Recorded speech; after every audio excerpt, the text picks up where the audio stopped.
Welcome to The Source, where we combine the headlines with in-depth conversations with the newsmakers themselves. I'm Pinky Webb. Today on the program, a lawmaker wants to purge some 9 billion pesos worth of confidential and intelligence funds in the proposed 2023 budget. Some groups call the recent visit of President Bongbong Marcos to Singapore as insensitive, but Malacanang says it was productive. Albay Representative and Liberal Party President Edcel Lagman joins us in the program. And later, a group of nurses appealed to increase the deployment cap for healthcare workers in the Philippines. Philippine Nurses Association President Melvin Miranda tells us more in the program.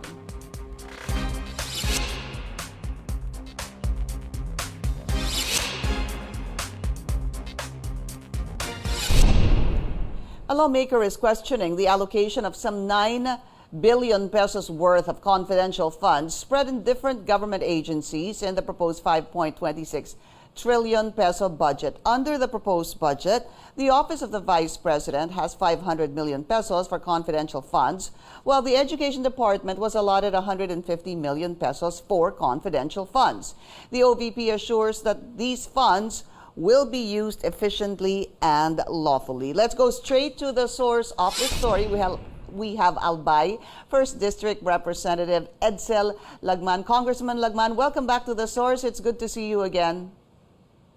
Good morning, Pinky. Thank you for this opportunity. Of course, sir. I was reading about you saying that the confidential funds must be purged. So let's look at what's happened. In the past week, the House passed the 5.268 trillion peso budget, of which a total of 9.29 billion is allocated for confidential and intelligence funds. And if we're talking about this 9 billion, Congressman, this is spread through a number of agencies. However, it appears that the biggest allocation, about half of that 9 billion, actually goes to the Office of the President, amounting to 4.5 billion pesos. Is this correct, sir? That is correct. That's 4.5 in combined intelligence and confidential funds with the Office of the President, another 500 million with the Office of the Vice President, and 150 million under the Department of Education, also under the Office under the President.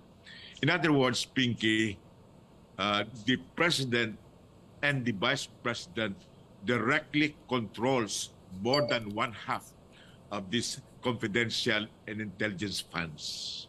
And the President also has control and supervision over the other agencies which have confidential and intelligence funds.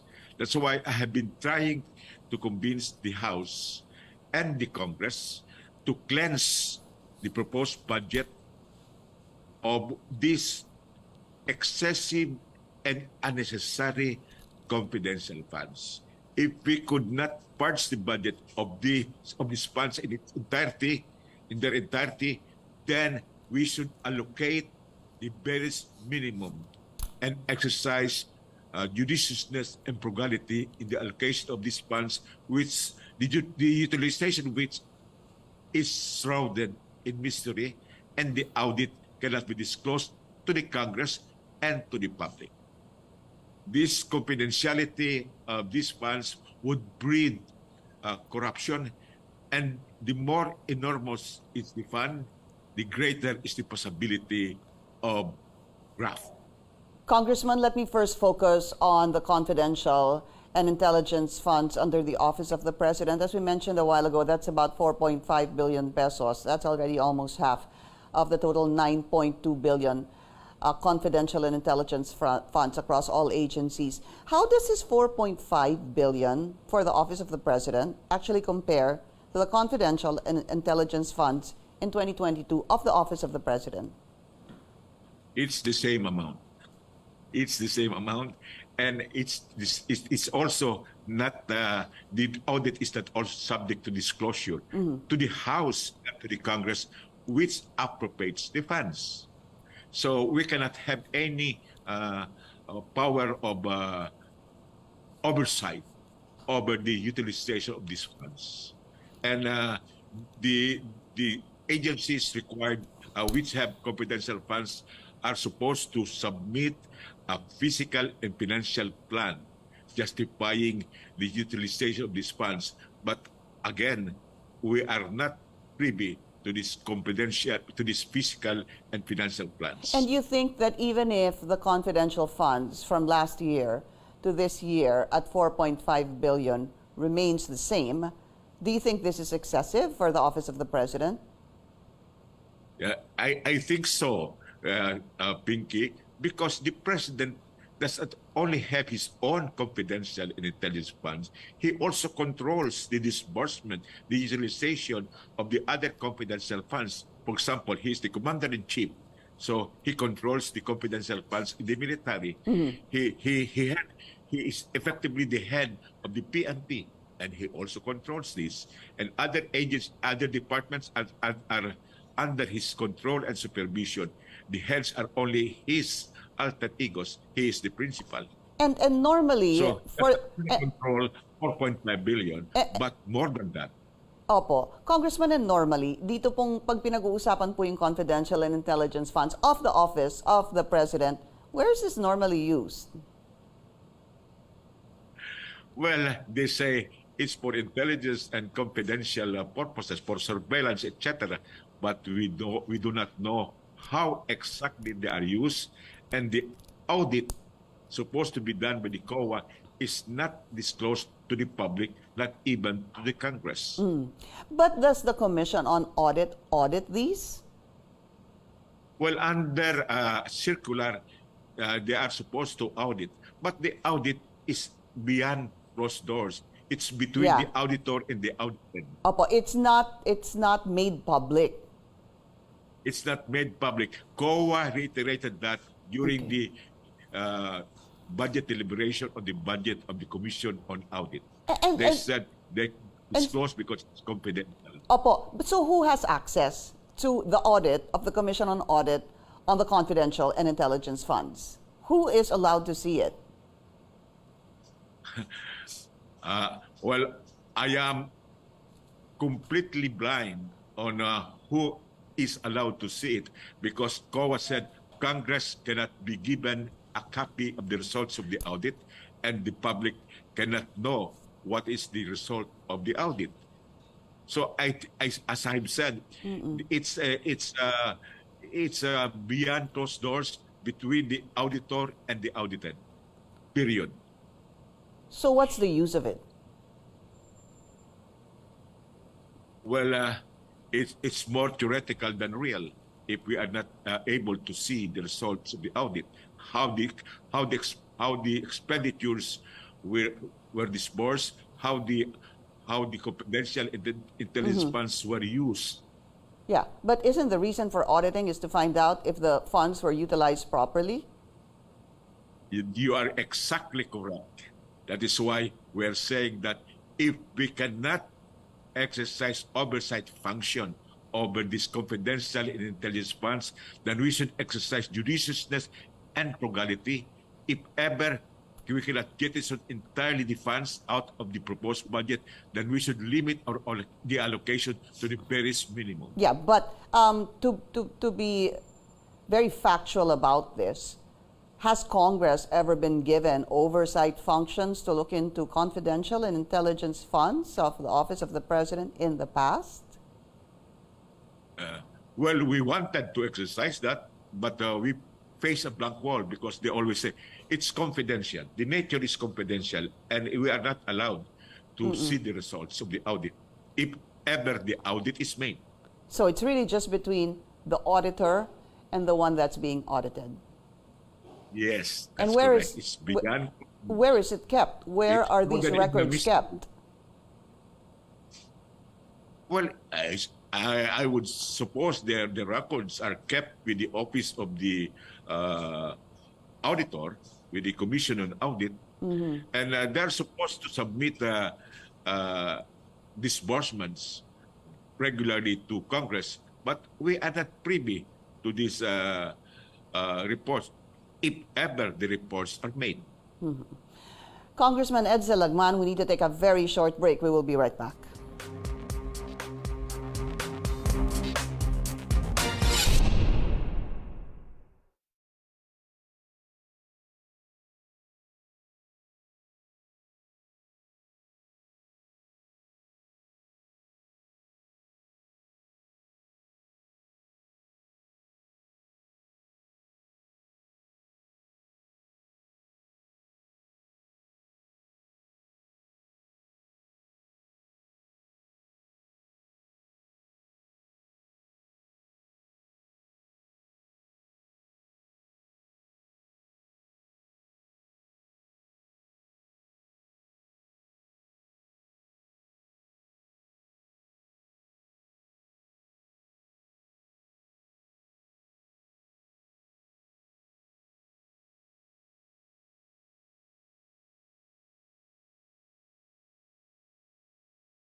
You're watching The Source on CNN Philippines. I'm Pinky Webb. Our guest today, Albay 1st District Representative Edcel Lagman. Over and above, sir, the Office of the President, as you mentioned a while ago, the OVP, also has 500 million pesos in confidential and intelligence funds, and the DepEd at 150 million of confidential CIFs. Let's call them CIFs. But during the deliberations on this, the Vice President was there, and she actually left it to Congress.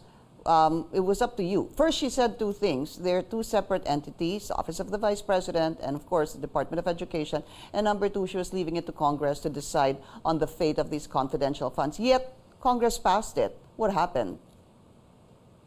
Well, in the first place, she tried to justify the funds. But later on, she relented and said, I will defer to the majority whether to get her funds as proposed or it can be reduced. But we are still working on that because there is a small committee right. Supposed to propose amendments. And I am trying to convince a small committee, including the Speaker, to heed my call that there should be a judicious and frugal allocation of these confidential and intelligence funds. And no less than the present government said, there is a limited fiscal space. So if there is such a limited fiscal space, then we should cleanse the proposed budget with these unnecessary and excessive funds. I understand, and of course. Yeah. I'm sorry, Congressman, but yes, let's talk about that small committee that was created by Speaker Martin Romualdez. Do you think there is a chance that some of the CIFs will still be reduced at a particular amount? Is that even still possible? Yes, I am confident that there will be reduction in the confidential funds, particularly with the office of the Vice President, because the Vice President said he's going to defer to the decision of the Congress, of the House of Representatives.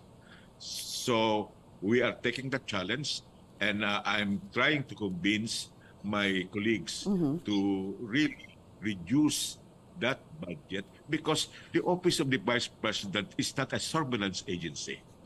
And the Department of Education is not involved in the detective activities. Well, that should also hold true for the Office of the President, only because I say that because there are other agencies that should be taking care of the detective or the surveillance work as well in the HUBA. But anyway, there was a quick remark about how much the Office of the Vice President in terms of CIFs were getting in the past. And I believe that during that deliberation, the highest was at 2012 at 9 million pesos. So is this something, sir, that you would possibly use vis-a-vis the 500 million peso that was earlier approved for the Office of the Vice President? That can be a benchmark. So most probably we'll increase it a little. Then we could give the Office of the Vice President 10 million for quote-unquote confidential funds. And with respect to the Department of Education, most probably 2 to 5 million will be adequate. Are you hoping to also touch... Go ahead, sir. And the rest can be reallocated to programs and activities which do not have any budget at all. Like the education for special children, like situ electrification, like the construction of the museum for the human rights victims, like the increase in the budget of the Human Rights Commission on Human Rights, which has a depleted budget. Like, for example, more funds for reproductive health and family planning. All of this should be the beneficiaries of a cut on the budget of confidential and intelligence funds. We should excite that. As a last question, Congressman Lagman, in terms of the amount of confidential and intelligence funds for the Office of the President, as we mentioned a while ago at 4.5 billion, how much do you think or how much do you propose should be allotted to the OP? Most probably we have to go back to the years before the Duterte administration. That could also be a benchmark, and that would be much, much less than what the Office of the President is asking now of 4.5 billion. How much are you talking about? Most probably in the vicinity of not more than 2 billion, both confidential and intelligence fund combined. Congressman Edcel Lagman, sir, thank you so much for your time. Thank you, Pinky, for this opportunity again. You're welcome, sir. We will be taking a short break. This is The Source on CNN Philippines. Please stay tuned.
You're watching The Source on CNN Philippines. I'm Pinky Webb. Our source today, Philippine Federation of Professional Associations Board of Trustee and Philippine Nurses Association President Melvin Miranda. Sir Melvin, welcome to The Source. Maraming salamat po sa inyong oras. Mag-uumpisa na po ako. Ano ho ba ang cap ngayon ng mga pinapayagan ng mga nurses na pumunta abroad? Sa ngayon po, we have the 7,000 cap as implemented by the POEA. Opo. And sa palagay ninyo, this cap is too low? Yes po. What number is a fair number you think na payagan yung ating mga, we're just talking about nurses that should be allowed to go abroad, or should there even be a cap, sir?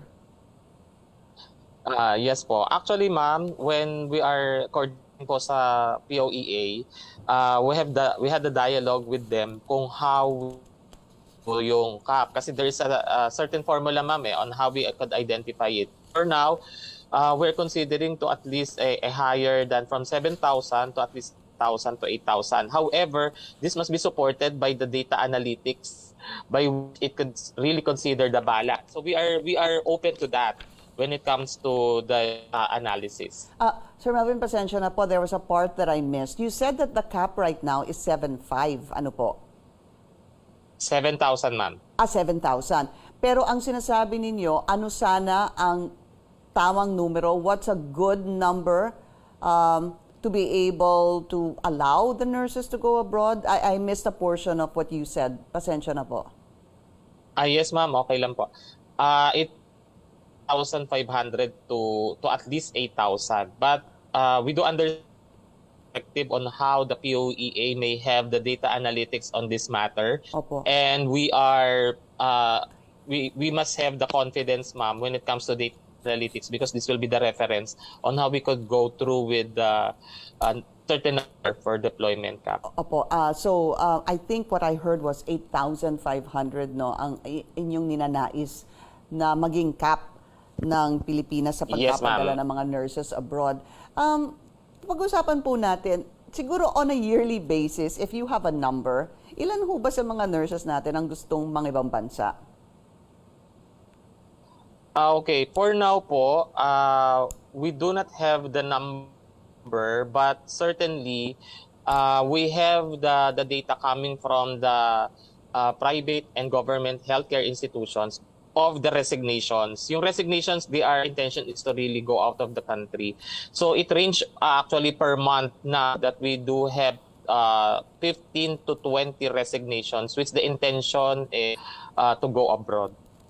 Per month, across the country, you're saying that 15 to 20 nurses resign? Yes, that's per institution. I see. Bawat institution may 15 na nagre-resign? Yes. That's a Yes lot. po, ma'am. Yes, ma'am. How can you back this number up? Actually, ma'am, with coordination to the other organizations such as the Association of Nursing Service Administrators of the Philippines, we are looking on this perspective of the number because they are still controlling this number to support the needed manpower. However, we cannot control them in spite of this situation because they have already this pending application abroad.